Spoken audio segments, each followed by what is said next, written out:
Oh, it's the whole thing. Normally this sits in a little tray, but on this Subaru, it's the whole thing.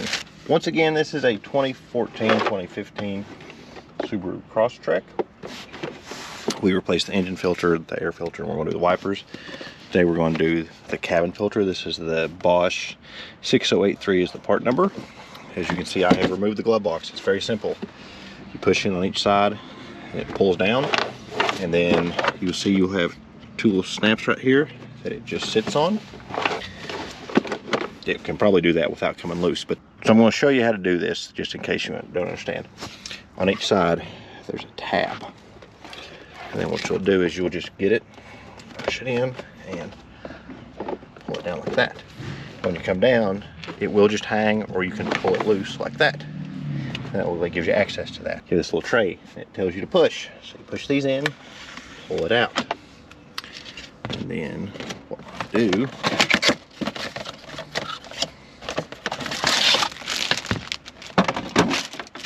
oh, it's the whole thing. Normally this sits in a little tray, but on this Subaru, it's the whole thing. And when you pull it out, it gets replaced with a new one. Huh. And make sure there is up and down. This way the curve goes down.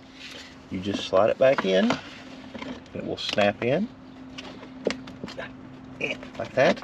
Well, it's supposed to snap in. Yeah. There it goes. Cool, and that's it. Then we'll put our glove box back. That's that. We'll recycle this, and we'll be done. So then when it goes back, make sure when you put it in, there's a little like guide arm here on the side. It has a little home it lives in. Ta-da. See, Cody went inside for some important pretzel sticks business, but if you own this car or you're watching this video for help and you're not subscribed to My Life in the Pits, what are you doing? Subscribe now.